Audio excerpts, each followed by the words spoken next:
we're live. Welcome, everybody. So, Brian White and I are co hosting this show. It's an impromptu live stream. It's not even Friday. Brian, why did we decide to do this? But basically, we just were starting to talk about the Tesla stock, as many of has us have All been right, doing, well, we're live. especially in this Welcome, time period that's everybody. happening So, now. Both Brian and I are long term investors, but there's a lot of us who are concerned and wanting to know what might happen in Q4, both positive and negative. Let's go through a bunch of them. Welcome, Brian. Thank you for joining me. This is fun. We haven't This done is one in a fun. while. We never do simulcasts. We never do live streams anymore. You never call her right. I miss you, buddy. I miss you. I don't call it right. We see each other every Wednesday, dude. We Every do. Wednesday. But our shows, we rarely talk about the stock. We always do drop facts about the business all the time. Today, let's talk about the different milestones out there. Let's invite people in the audience. If you have questions, let's come up. And if you can join us, please join us as well in the live stream. Let's make it fun. So, obviously what happened was not good, but we've been through this. All of 2022 was terrible. It was terrible. I feel like we're back there again, but tell me if I'm wrong, but after the earnings call, many people have been saying that there doesn't seem to be a short-term catalyst, that all the short-term catalyst was removed and there may not be a floor. What was your reaction? That's crazy talk. That's crazy talk. The catalysts are unchanged. The catalysts are still what they were. It's, we've got, I don't know if anyone out there watching has heard this, but there's rumor that there's a new pickup truck coming and that it may be important to the stock price. Now, is it important to the company's intrinsic value? Not in Q4, but guys, the company exists in the future as well. I am a time traveler. You know that I know this. And so far, my plan of traveling through time forward at a 1-to-1 ratio has served me reasonably well. But I think it's ridiculous to look at little things and think it's the end-all be-all, but not look at the positives that are going to come out of it. Now, we could see a big pop when Cybertruck comes out because No. You don't think so? Let's debate it. You don't think Let's the debate excitement that. around it? Yeah, I think the let's debate excitement that. around it is going to be huge. Okay. Why Okay, well, would you? let's slow your horses, dude. Slow your horses, man. Okay, so number one, you just said you're a time traveler. Tesla investors in general are time travelers. They always look forward. So you can argue that everybody already knows that Cybertruck's going to be launched on November 30th. Everybody have seen the trucks. It's not net new information that's going to pop, shock the world. He's already warned everybody that it's going to be slow going, a handful, maybe hundreds, maybe if we're lucky, this quarter. So unless Tesla somehow says, oh, we've solved the scaling and now we're going to do thousands and we're going to hit, no.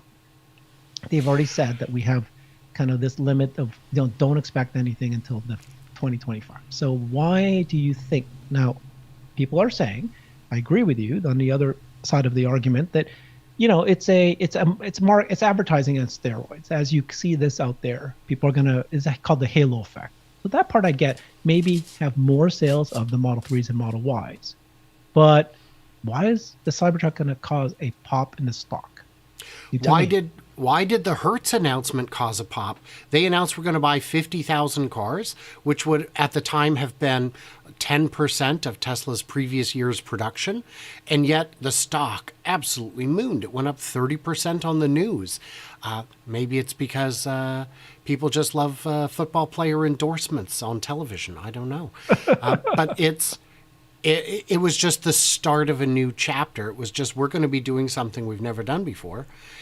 And it wasn't even Tesla doing it. It was an outside force saying, look, we've got this theory that if we make this premium car available, we will get new customers, not just keep customers, but attract a whole new class of customers, a whole new category that we weren't previously getting. People who are loyal to Avis or budget, people who want to feel the Hertz. They got a good opportunity there.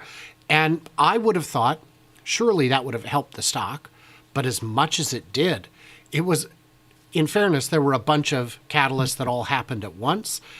Hitting the 500,000 was a big deal. Hitting the, all the other milestones at the same time. The the cash flow, the budget, the factories ramping as expected. But the Cybertruck is a whole different beast. And I think we're going to see the marketing material coming out. We're going to see the crash testing. We're going to see the bullet testing. We're going to see the water testing. And I think it's going to create an awful lot of buzz. When Tesla Model X delivered astronauts to the launch pad in the Model, for the first crewed mission. I remember that. People were excited. They're like, I want to get in on this SpaceX stock. Well, there is no publicly traded SpaceX stock. So the next day, Tesla stock went up. And, because it's the halo. Well, so it is true that every time you have a Tesla releases a new product, which is a Model 3, Model Y, now the Cybertruck, the stock does rise. But the reason is because they can see that it's a new segment, right? New total addressable market. But it's going to rise, but it won't rise in Q4. It's going to rise over time, over 2024, as they see that it's now, the production line is scaled. They can now see the reaction from the market. There are some people who still think it might not be a success, which is crazy. But on the other side, I can agree with you that because we don't know a lot, and there's promise, right? We had what's this guy, that Larry Ellison from Oracle. We've had other people say, hey, the Cybertruck's going to have technology that's going to shock you. And so that could be the case. If there was something cool about this that just, captures the imagination of people, that could be true. And I will tell you, just again, bolstering your argument for you, because I need to help you out. My brother was not an investor in Tesla, and I've been talking about it for 8 years, ignored me. All my family just kept ignoring me. Here he goes again, talking Tesla. Until the Cybertruck was presented, he then decided to invest in Tesla, and now he can't stop talking Tesla. So he and I did. It was because of the Cybertruck unveil. So I would say, yes, getting units out is more valuable than having one or two.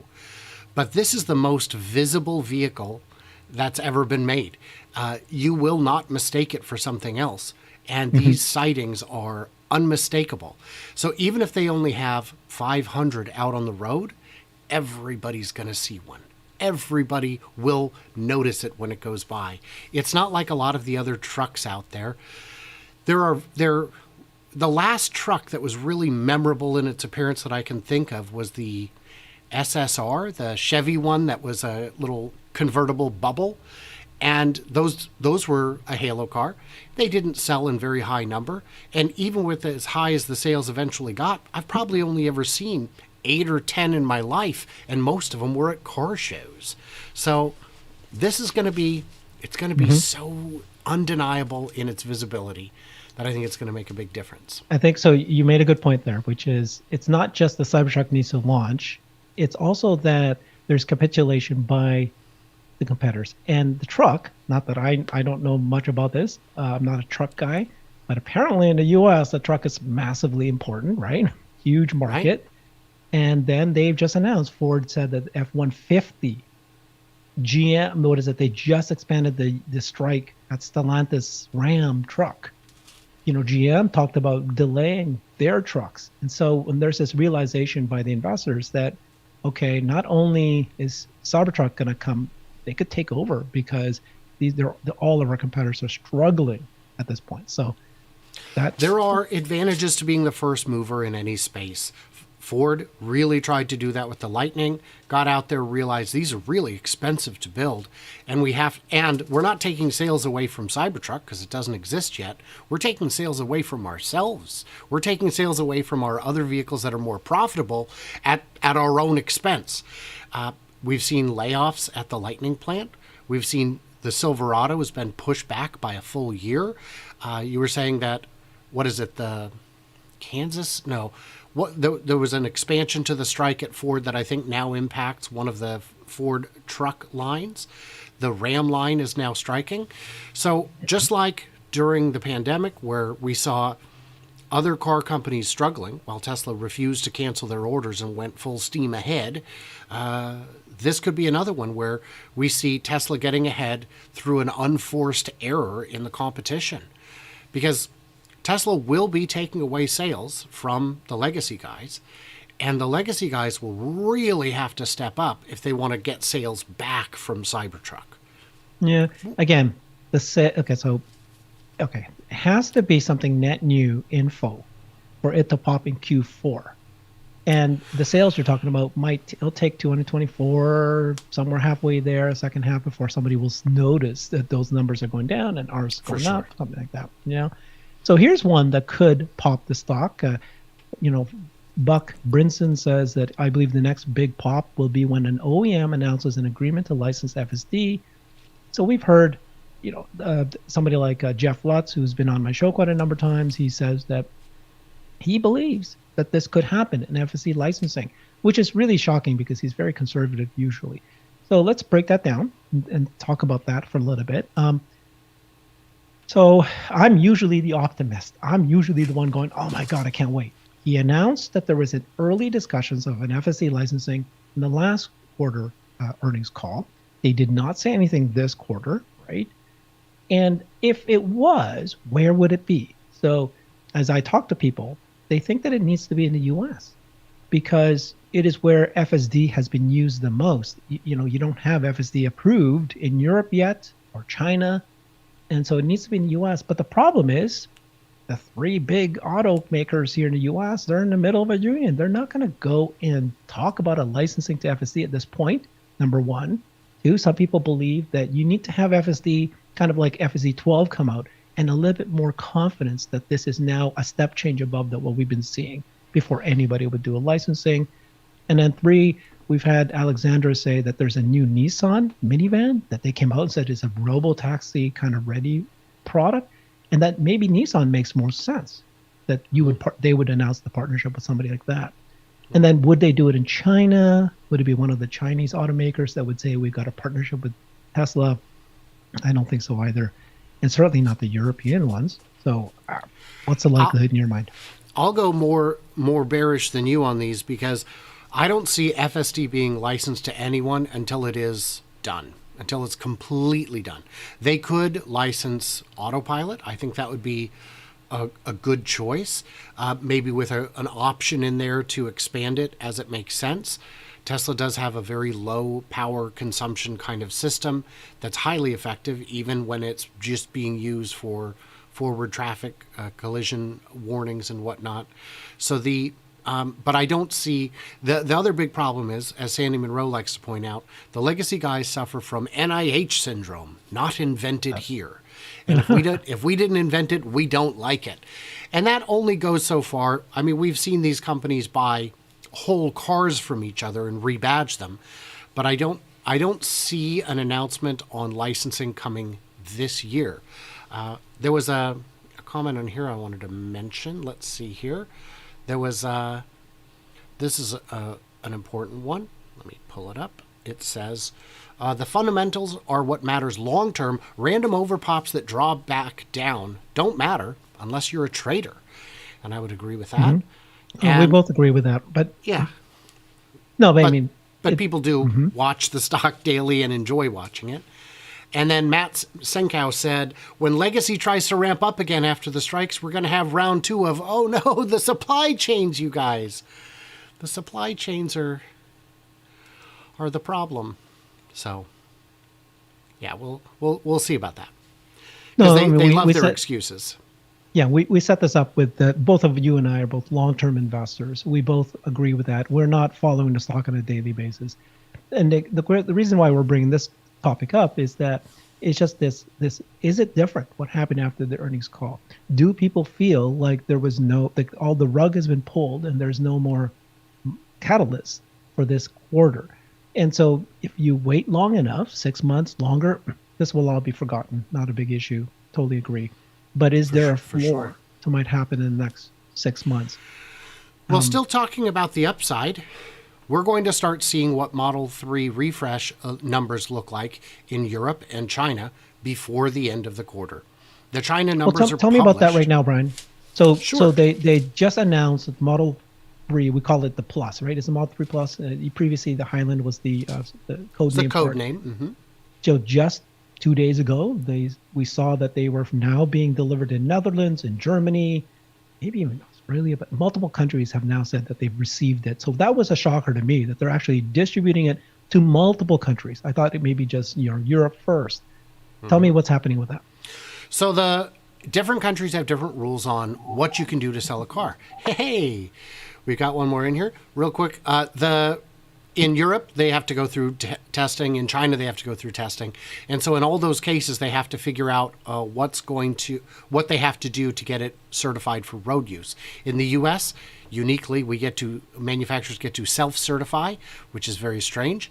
So it looks like they've passed all the hurdles to sell it in Europe, and realistically, that should happen any day in China if it hasn't already.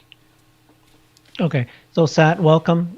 Sat is a long-term investor in Tesla. He's attended every single one of the meetings that they have. Sat, do you think that the Model 3 Highland is going to have any impact to the fourth quarter stock movements? Hi, thanks, Herbert. Yeah. Thank you for having me. It's great that you asked me that question because I actually checked out the Highland Model 3, the new refreshed Model 3 in person. Right. And Where were you? I was in Japan, and they have it going around for every store for like a week, and they have it. I think they still have it like 4 or 5 days at the airport as well in Tokyo. So I was able to take a lot of photos. I looked at it. I think it's phenomenal, the amount of work that they put into it to upgrade it, and still didn't increase the price. It's whatever the price has been. So I think it's going to have a bigger impact than most people would assume because it's a very good value. Like, I want to change my car just to get that interior. It's Yeah. amazing. Like, it blew my mind. Just the whole entire lighting, the fixtures, everything seems so premium. And to get it at that price, I don't know how you could do better than that. It's just the redesign was really phenomenal. I think even the panels that they did, it has some of the angles is a little less easier to produce. I was thinking from a manufacturing point of view, I think it's going to be phenomenal. I think it's going to really galvanize the Model 3 aspect. And then whatever else that they do in that one, they're probably going to trickle into Model Y and in other parts of the platforms of the S and the X, whatever they improved on that, and vice versa. So I think it's going to help propel sales. I think even in Europe, it's already starting deliveries. So I think the hype that we were all talking about, well, you were talking more so than I was. I didn't think it was going to be that big of a change, but it really surprised me, and I think So it would. are we gonna see a surprise in Q4 numbers, production and delivery, which will come out January 3rd? Are we gonna see a surprise? I think so. I A think it'll be surprise. more than what we were expecting because if you actually sat in the car and looked at it and felt it, I feel the steering wheel is better.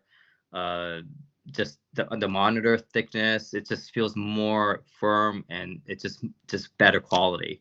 It doesn't feel as flimsy or whatever you call it. Like it's in corners, it's like little touches that they put into it. Everything is just, and I love, and I'm in design too, right? So I see the details is so nice. The textures, they got rid of the wood, and Mm-hmm. the Alcantara feel. It's just amazing stuff. So I think it's gonna really help push forward for the people who are kind of on edge on it. I think it's a very very good value, especially when you're getting at this price. Yeah, I really want to change my Model 3 for that one. Okay, Brian, they kept the price high. They did this because they want to do cost reductions. So there should be a contribution to margin. How many vehicles do you think is it enough to be able to really make a dent to Q4 numbers? And then most importantly, to surprise. Because if they surprise, then that could be a pop for the stock post Q4.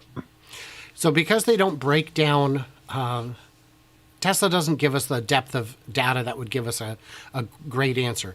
Has Model 3 been being sold at its capacity? We don't know if they were running at 90% of capacity, 100%. So the big question is, can they make enough to surprise? And I think the answer is yes, because they did the changeover last quarter, and the new line is more efficient. So ideally, but even if they beat last quarter's numbers or a normal quarter or their best quarter's numbers for Model 3 out of China, that's still only a small percentage of the total vehicles made worldwide. So even if it came in 20-30% higher than its best quarter, that's not going to result in a 20-30% pop, because Model Y is most of the global production. What they can do to shift it around to offset that is you can sell Model 3s from China or Fremont into Canada, and that's how you balance it. Is if demand is faltering here, you start shipping more cars to Canada and less from China to Canada, and send those Chinese ones either to the domestic market, and I think we'll see a big end of quarter push for local deliveries, and also more of them can get put on boats and shipped out, which we've seen quite a bit of. Local deliveries. They're not doing Model 3 Plus here in the U.S. No. You're saying from China to Canada. Right, from China to... in China, they didn't take both Model 3 lines down. They took one down first with the other to follow shortly thereafter. Those older ones were just being sent presumably to Canada primarily, and other markets in the Southeast Asia. If there are cars coming out of China that could be sold at a higher margin either in Europe or China, or more quickly, they could do that. And that shortfall that would have otherwise gone to Canada can be made up for by U.S. Model 3s. Gotcha. Okay. I think we just lost Sat. I was going to ask him, Sat, are you back? He's back. Wanted to ask you what you're thinking. So you are pretty close to the stock. What are you expecting to happen to the stock in Q4? Sat? Can't hear you? Okay. So let's continue this. So we what other things other than Model 3 Highland, the Cybertruck? We talked about FSD licensing. What are the other potential things that can happen? Is there going to be an announcement for any new factories, Brian? I know that they said they're going to slow down Giga Mexico, but what about the expansion? I just reported with Amy that there are been signs of expansion in Giga Berlin. You saw that latest news was that Tesla was pretty confident that they were able to address the protests about the expansion request, and then they were going to do the expansion in mid 2024. Megapack factory in Shanghai, it looks like it's moving forward as well. Is there any kind of like announcement or additional lines in Texas? What's your expectation there? So the biggest thing I think that could make a quick impact is the macro environment in the market improving. Yeah. But in terms of new factories, they could announce something. I believe the Megapack factory will be unannounced until it's either done or just about done. Lathrop was already half done before they went ahead and made that announcement, made it known that it even existed.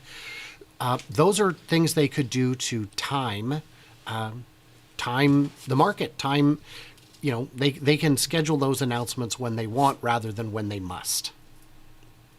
Okay. So, Sat, can you hear us again? I was just asking you, what do you expect with the stock in Q4? In Q4, I don't know if it's going to go up that much higher. It depends on like the announcements, if they have anything new, how the event for the Cybertruck is going to go, and the handoff and whatnot, and the ramp up. It's going to be slow, so we'll see about that. The other thing about the Model 3 I wanted to comment is that it may not have a lot in total numbers, and it's not broken down individually from like the 3 and the Y. But if it helps to beat or be at the number that they said that they would produce, the 1.8 million at the end of the year, I think that's when it becomes more impactful. So if they have enough to let it push it over that would be a surprise for the quarter, right? So I think that's one aspect. It doesn't have to be that vehicle by itself. It's just the total number that's more important for everyone. At least that's what everyone else is looking at. So I think that's the impact I think would be there into the surprise. I think the Tesla Energy is growing really quick, a lot quicker than most people are thinking, and the impact of it too. So I think it's going to continue growing into Q3 to Q4, and I think that's going to be a bigger story. And then what the gross margin is going to be. They're going to maintain at 24, or is it going to go higher? then I think that would also push another surprise into the announcement in January. What about the IRA, guys? So the IRA 7,500 is going to be at the point of sale in January 1st. Won't people start realizing that in the month of November and December that that's happening? And isn't that equivalent to a price cut? Boy, I don't know I don't know that if people are watching it that closely, I'm not sure that it's as critical as that. I mean, you could also just, you know, maybe move some money around, or maybe just make your payment term longer and then make a big capital reduction on the loan next year. But the bigger thing is into next year when people are getting that, because a lot of people don't understand that can affect your price. They haven't done the math. But they will have a coworker who bought one and they'll say, wait, you're not rich. And they'll say, no, I'm not. I don't have to be. My payment is only blank because of the $7,500 point of sale reduction.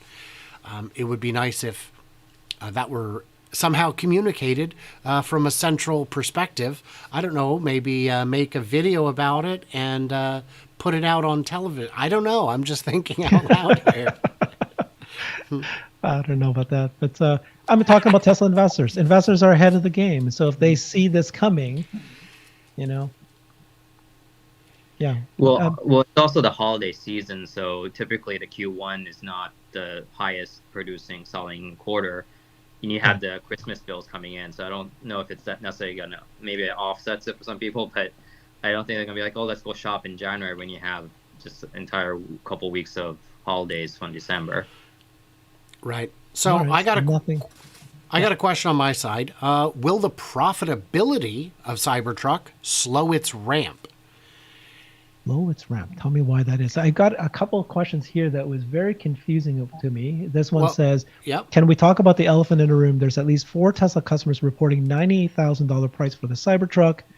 And somebody says $105,000 for the Cybertruck with FSD. So why does it matter if the price of the Cybertruck is really high? We know that there's tremendous amount of customers who's going to buy it anyways. In fact, the higher it is, the better. Why is this not a problem?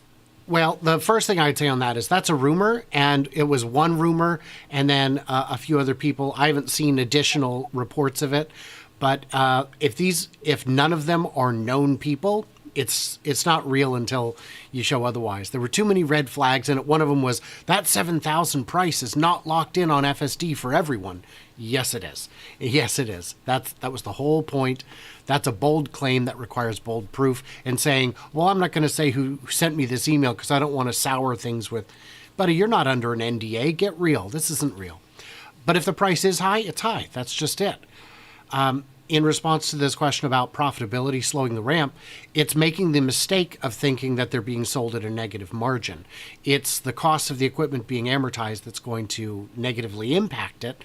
So considering Tesla has never sold a car, not even the original Roadster, below the cost of making it, that means that they will not be selling these below the cost to actually make it either. There will be a positive gross margin, just not a positive net margin. And that means the faster you ramp, the faster you get back to profitability overall.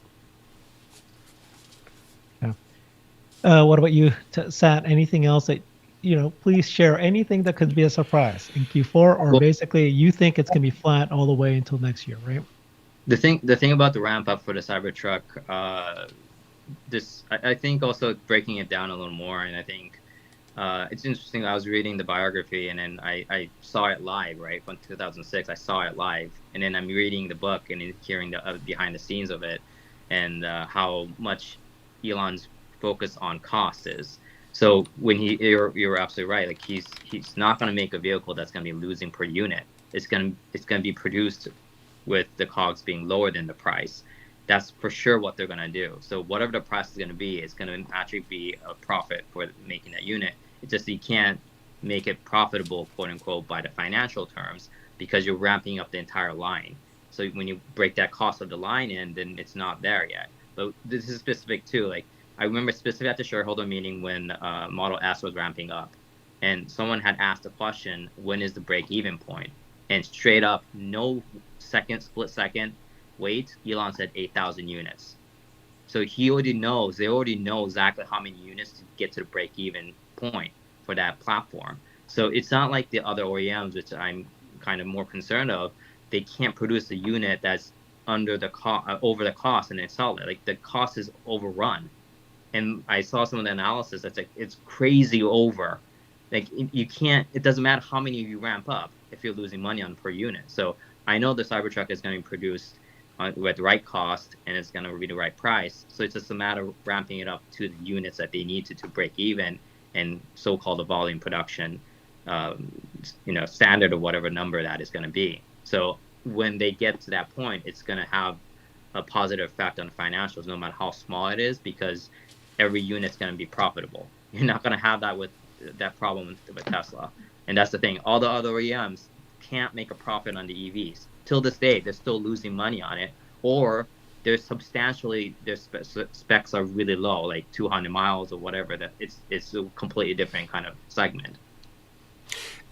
So you can settle a debate between me and Brian. Earlier, we were talking about, is Cybertruck launch on November 30th and the following month, is that going to pop the stock at all? Any chance at all? I don't think so. Brian thinks that there might be. I think if there is a pop, it would be temporary. I can accept that. It's going to be a big event, so people are going to look at it. People are already excited with all the Cybertruck they see that's being tested in the wild. So someone's going to review it for sure. Some more photos going to come out. I think it's going to be really, but I because of the economic climate and all the stuff that's going on, I think there's a little bit of like tempered part of that kind of gloom kind of thing that's going on. So unless it's something like really big in terms of numbers or something that's unexpected, I don't think it's going to happen. And sometimes I also think that because we're all in Tesla and looking at every detail, I think it's going to be something that's going to be completely different. That's going to come in a surprise. That's going to really push the stock up. Like I never thought the supercharger collaboration agreement would pop the stock up, but that was the catalyst for the stock to really drive up early in the year. I didn't think that was doing. I mean, I knew that at some point that's probably going to happen because they're the biggest network, but I didn't think it would make that kind of impact on the stock. But it wasn't because of the fact that it's only going to be maybe a couple billion in revenue at most, or a few billion at best, right? But that's not the reason why it went up. It's because it legitimized the confidence of Tesla, and that they're like ahead of the game basically. So that confidence was more of the reaction to the stock. And I think at Tesla's business model and how many business they have, that confidence in getting that affirmation from other legacy companies that the average person doesn't know about can see and say, oh, that's legit then. I think that psychological part of the confidence is going to really push Tesla up. And we know all the stuff, but the average person that's out there may not, or the analyst that's looking at 100 different companies will not know that. So I think it's going to be something completely different that it's not going to be there. That's really going to be the thing that's going to really push it up. I see the limiting factor at this point being battery production, because we've now seen the 20 millionth cell. It came not that long after the 10 millionth. But remember, even with 4680s, you're talking 1,000 cells per truck. So that means if you make 1 million batteries, you've only got 1,000 trucks worth. So 10 million is 10,000 trucks. There's still some room to improve on that. And I think it's going to be, I think building the lines is far easier than getting the batteries. Okay, I'm going to counter you again, Brian. Sorry, buddy. Sorry. I'm ready. Batteries are very, very important. I'm on the line here saying it's the most important thing. But we just heard the announcement that CATL, which is next door to Shanghai, is now launched. They just talked about the 20 million cell of 4680. None of these move the stock. So it's more like if there's an announcement that the batteries is an issue, that's going to make it fall. But more announcements of things progressing, not really, because it's kind of built in. Okay. Right?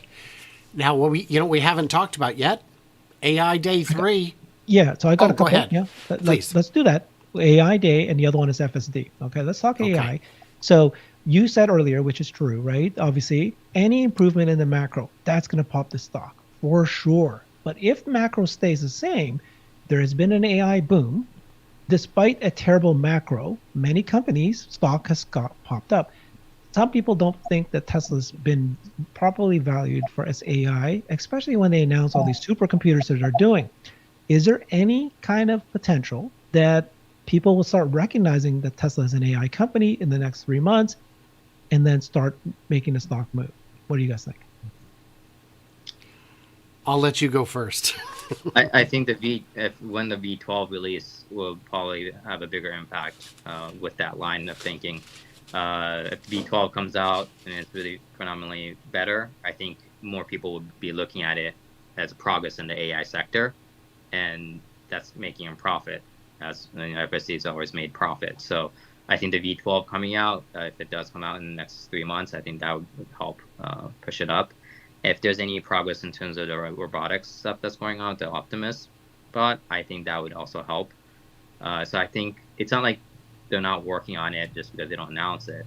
So I just, and then one thing I want to point out is like, I see all this financial stuff, earnings call, and I feel like Tesla's not given due credit for how hard the stuff that they're doing.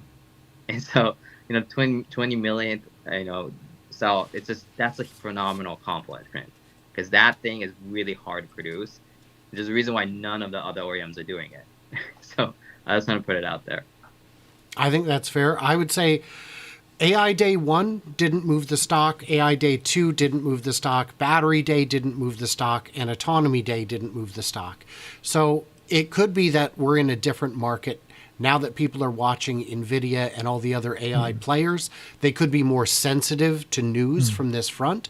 And the news could be more exciting this time. We don't know. We could find out that maybe Dojo clusters are operating in tremendous volumes that we were unaware of, or that Optimus is significantly closer to real-world application than we had realized. Those could, but I'm just not convinced those would actually do the trick. Yeah, and AI Day 3 is, I think, been announced, or they haven't announced it, but there's information that it's going to be in Q1 of 2024. Morgan Stanley had a private meeting with Tesla, and that's what they told them. So AI Day 3 is not till 2024. Now, here's what happened at earnings call.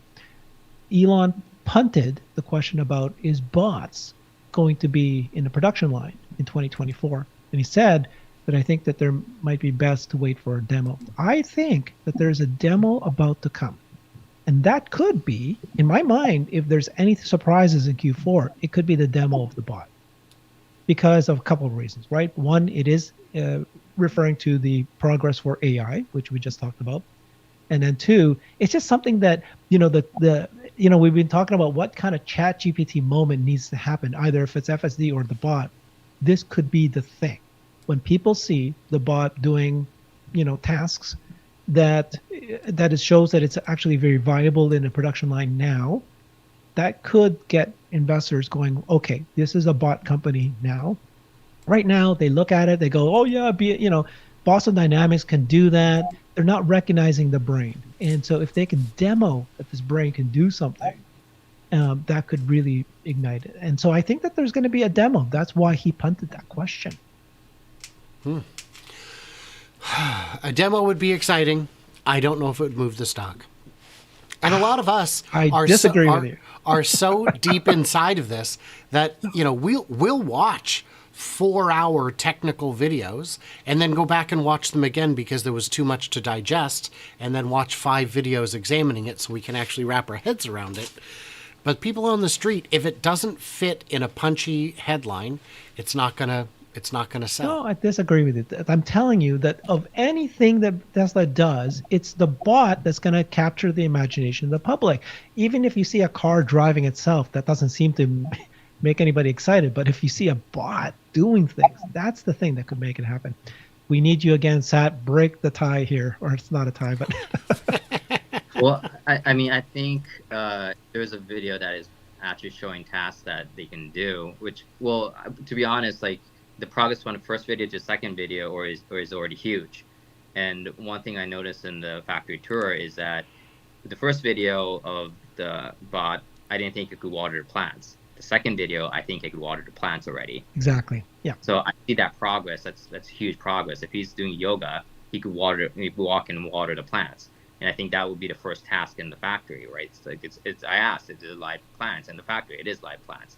So if there's a third one that's actually sorting stuff out, he's actually using his, neural links basically to figure out what to do, then I think it would correlate with the fact that, I mean, Nvidia's like financials show that they're actually making revenue off of the AI side of their business, and that legitimizes, and that's also anything related to that technology, all those companies grows in the stock. So it doesn't even have to necessarily be only about Tesla. It's just the whole industry would rise up if there's something else, and then they have proof that's correlating with it. It's just how that's correlated and how the news is displayed or told is going to make a big effect as well. So I don't know how big it would make an impact, but I sure don't think it's going to be negative. That's for sure. It's going to be big, guys. It's going to be massive. You guys know Christian Valente, right? He's one of our cyber bulls. He's an investor. He's a trader. He will invest in Tesla, but then leave Tesla. And he really felt like Tesla was an earnings, kind of how he, used the PE ratio. This is how many investors look at Tesla. It's an auto company. Let me look at the earnings. And then he sold a lot of Tesla stock, and everybody just jumped on him. He's back again. Why? Because he now sees that the bot, and now he can easily understand in his head that the bot is an options play for Tesla stock, because it's easy to understand, right? That if the bot works, the TAM for that, the revenue for that, the number of uses for that, and you can sell is unlimited. He gets that part. And so now you see that this has become reality. This is not just a video that was mocked up. It's actually physically there. And so when he saw the second video, he changed his tune, invested again in Tesla. I'm just telling you that this is obviously an anecdote of one person, but it is the easiest thing for the public to latch on to understand. It's a massive market. Tesla has a product, and it's going to just capture the imagination. So I think that's the only thing that could happen in Q4 that could possibly pop the stock, other than, of course, an FSD licensing and or maybe a OEM capitulating. Some gas car company showing that they're in trouble, big trouble, something like that could then, again, like what happened with the supercharger, solidifying Tesla as a, basically not only a leader, but it's going to have a wide open market. Well, I think they're already in trouble. Of course they are, but some event needs to happen, right? Otherwise, it's a slow burn over 2024, 2025 before somebody goes bankrupt. But some event needs to happen to really, again, capture the imagination of the people that says OEM companies are absolutely in trouble, not just, oh yeah, but they've got lots of cash. Oh yeah, it's a blip. They'll recover. So a question I got in the chat that I think deserves attention is, what would we consider to be a nice big moon kind of share price by the end of the year? Is it 300? Is it 400?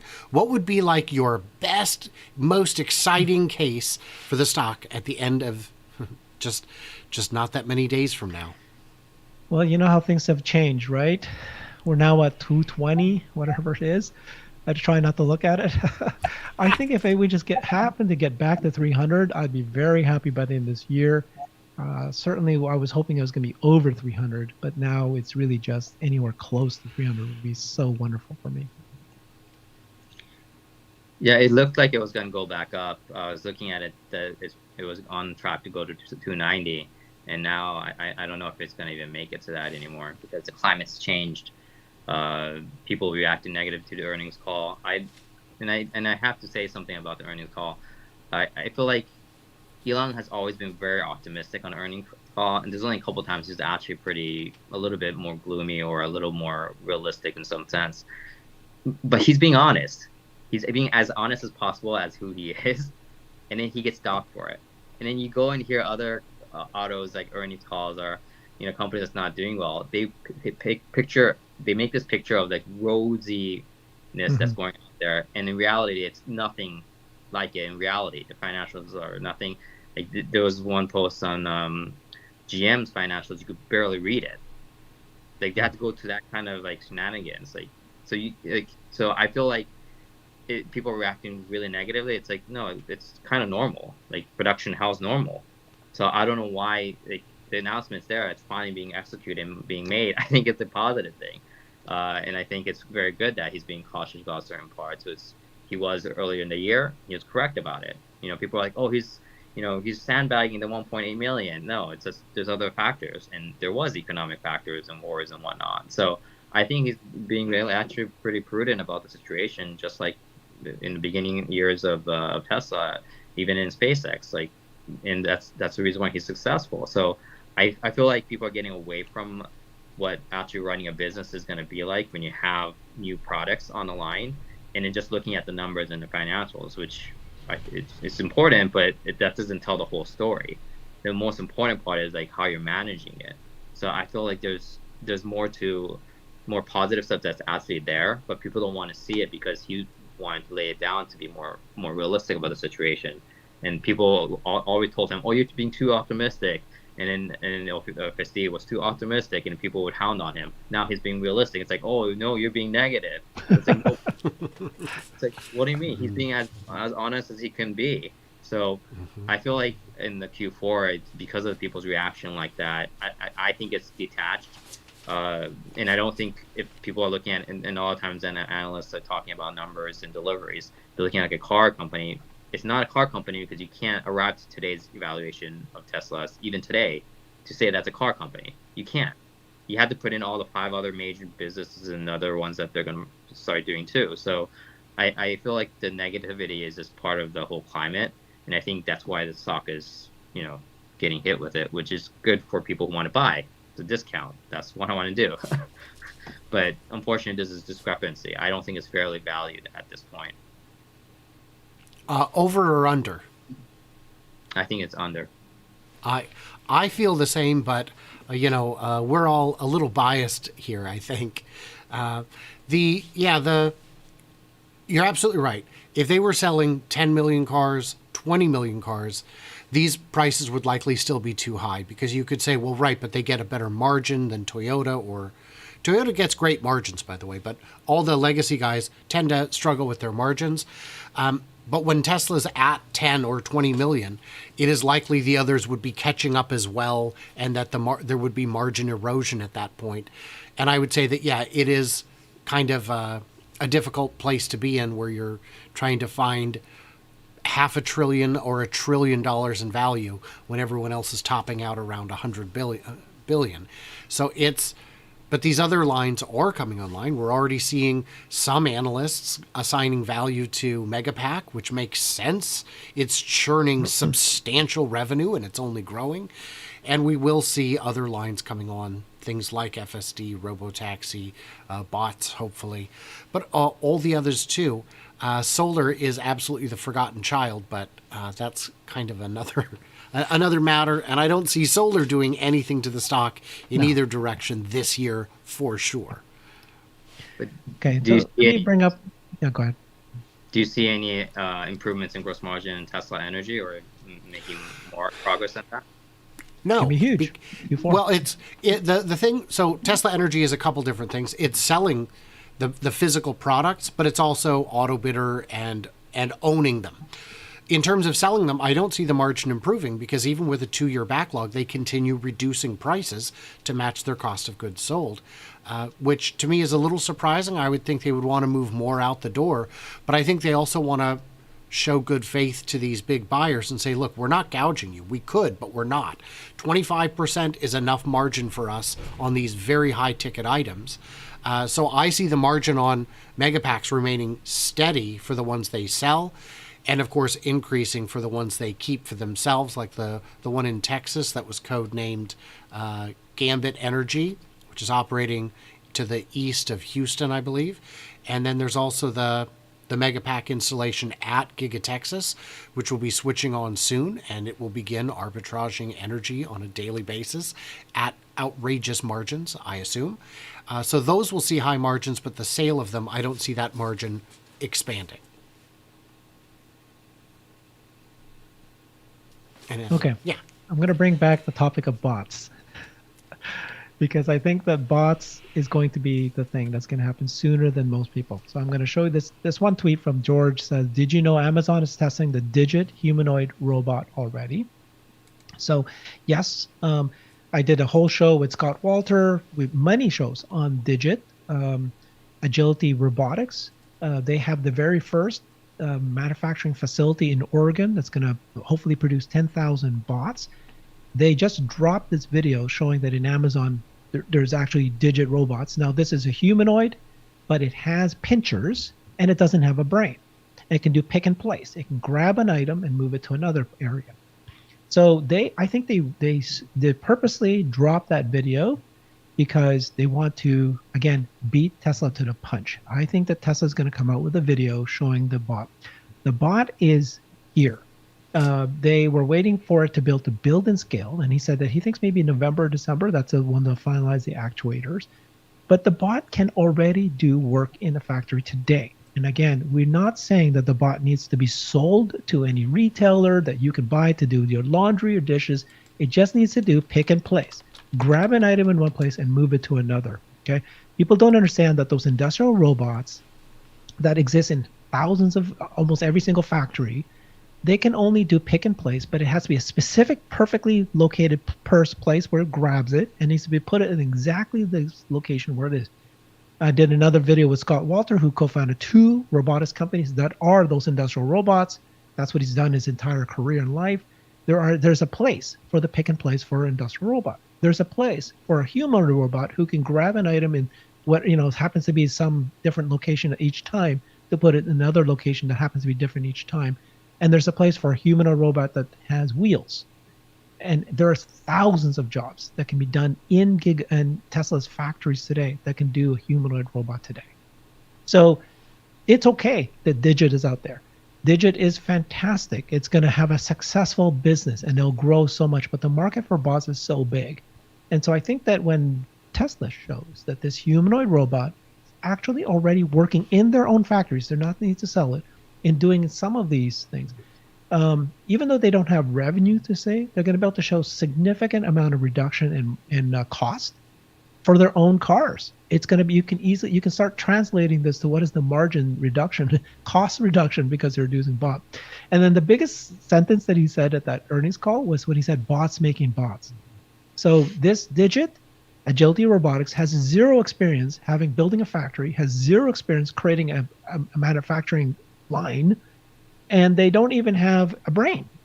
So Tesla can create, once they say this is about to go scale now, if they say that somehow we got this plans of how many bots we're going to make for 2024, just that statement alone is enough to pop the stock.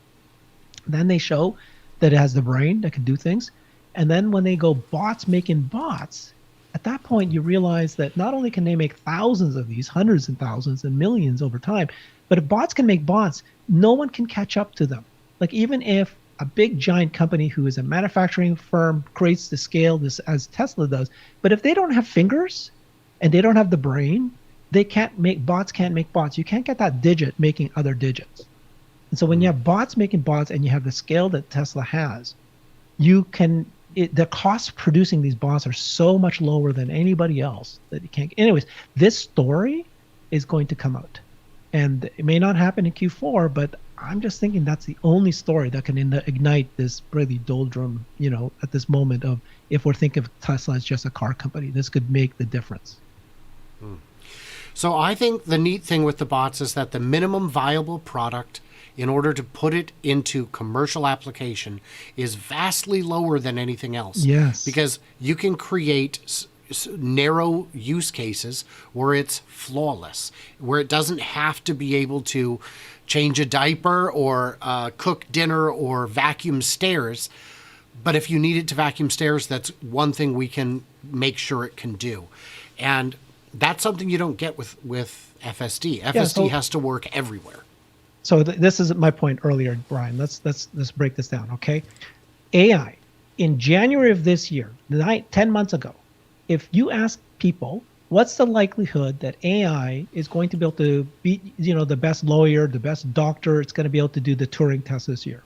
99.5% of people would have said, never in my lifetime, not in my lifetime. Now, what? Maybe only 10% of people think that it won't be able to do it. They don't realize that it's already here. And the same thing is going to happen with bots. if what just 3 months ago, every time I talk to somebody, they're going, you're so stupid. No way, bots are not going to happen in my lifetime. Or they'll go, it'll be 5, 10 years from now. No, it's here. It's here. It's working now. You see the digit already working at Amazon. Tesla's what they demoed already can already do a production. There's still people telling me today, no, you're wrong. Bots won't be here. Do you not know how hard it is? We're talking about a very specific job that's very limited from 5 feet away, from moving from one place to another place, pick and place. You can already have thousands and thousands of jobs to do that. Anyways, my point is that the moment comes when they do a demo or they show that it's working, everybody's minds flips, and it's no longer 5 to 10 years from now. It's next year, and then investors will come piling in. And a lot of these things that are impossible quickly become possible through AI.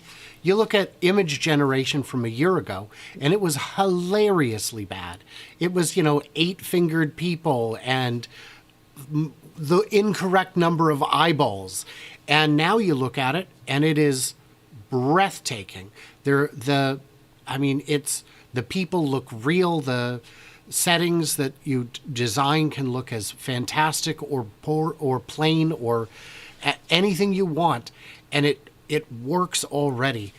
Marques Brownlee had a competition for a video where it was his graphic designer versus, I want to say, Dolly 2, which is pretty antiquated at this point. And he put in these very complicated prompts, and the designer spent all day making 3 images. And at the end of it, what they decided was, I think two or three of them that went to the human, but all 3 of the ones that were created by AI were perfectly usable, generated in seconds, and as close to free as you can get. And this is the older technology. This will happen with all the applications. You couldn't write a bot that could do prose or poetry or humor a year ago. And it was thought you probably never could. And now what you get is sometimes terrible and sometimes very unbelievably good and inspiring. Okay. Yeah. So I used to have a bunch of milestones, and as we go through these milestones, none of them pop the stock. We had the earnings call. Usually earnings calls don't pop the stock on the first week, but many times in Tesla's history, the earnings calls is consistently, the stock rises afterwards, consistently going up, because it's a recognition that Tesla's volume has gone up. That didn't happen this earnings call, and based on his mood, it's not going to happen at this point. The Model 3 Highland was revealed. We all saw that it was very successful, but it may not, people don't think, it's just a revision to the Model 3. It might take till 2024 for them to see increased sales. The Giga Mexico announcement, he said that they were going to delay that. And so it's harder to see the expansion of the current factories as important as it is as a net new factory being built. The Cybertruck launch, we had that debate already, whether or not it can do it. Is there a volume and delivery beat that can happen in Q4, January 3rd? Could that happen? The Tesla bot demo we talked about, AI Day 3 won't happen until Q1 of next year. 4680 in high volume production didn't happen, but there's improvements.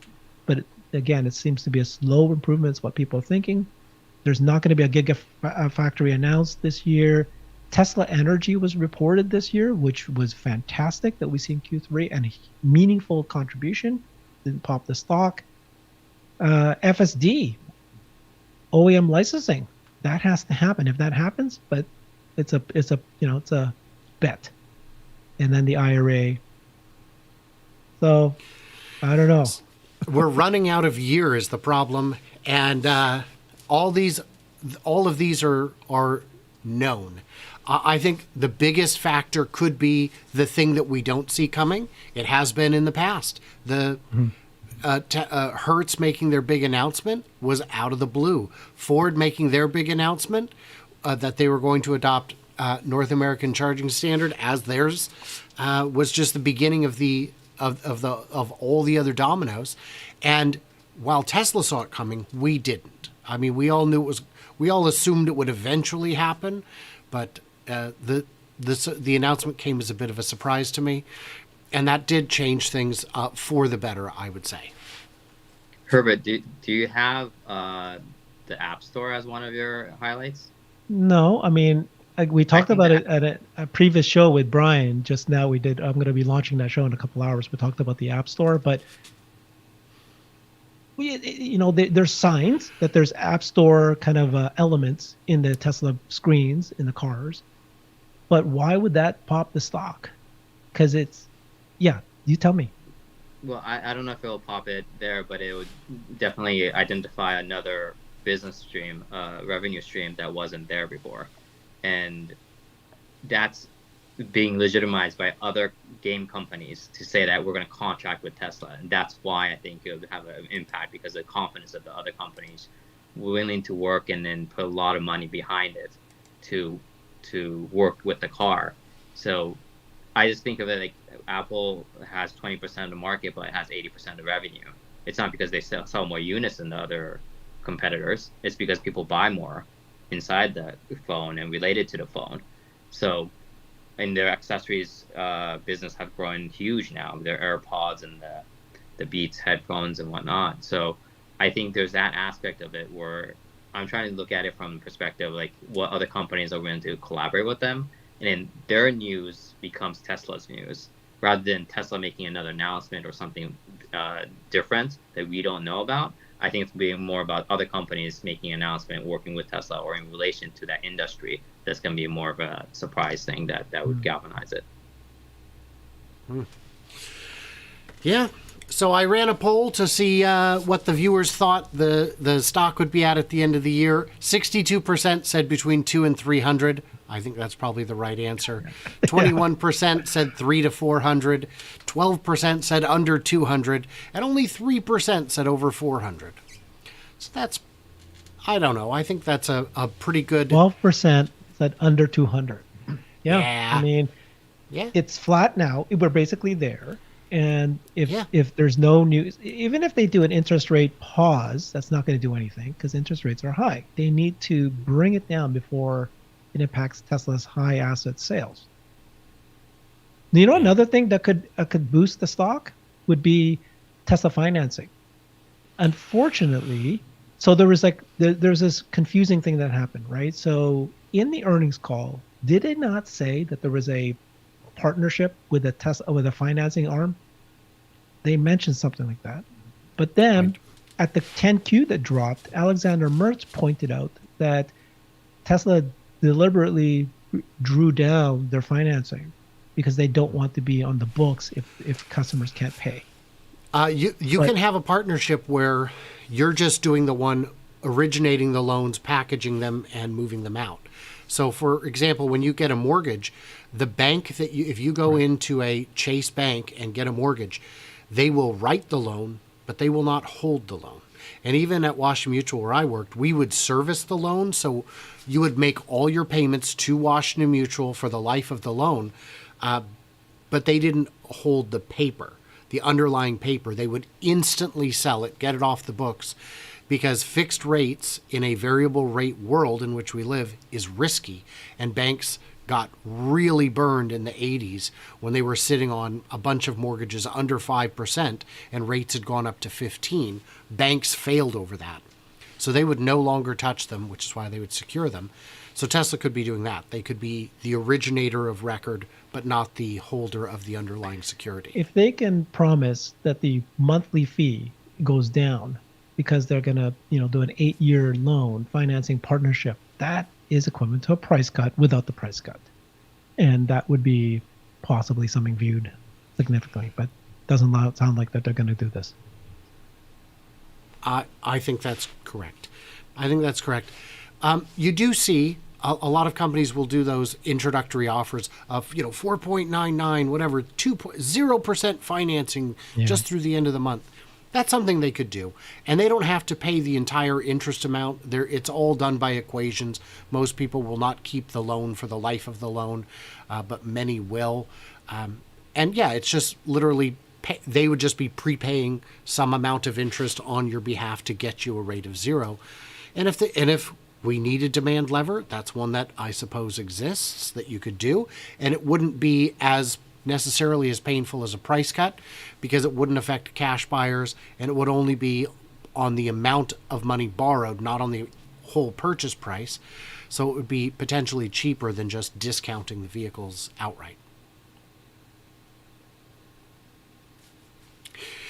What a great chat, you guys. I appreciate it. Yeah, we covered a lot.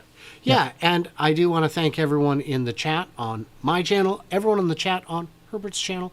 I want to thank, of course, Sat and Herbert for joining me on this very unusual simulcast, going out live on Brighter and on My Tesla Weekend at the same time. A competition, if you will, to see who has better viewers. And I'd say it's a tie. Boo. It's a tie. Oh, I'm sorry. Is a tie not good enough for Herbert? No. No, just no. Sat breaks all of our ties, Brian. Well, that is helpful because we do have quite a few things we'll disagree on. And that's important. If we're just saying the same thing to each other over and over, I mean, I could write a bot that could do that. All right, man. Well, it's depressing, but hopefully we'll have some potential things that happen, pop this lock and get us back up. But again, doesn't matter. Everything we just said about business fundamentals, we're doing fantastic, and this company's going to succeed, no regardless. Yes. Thank you, Sat, for joining. Thanks, everybody.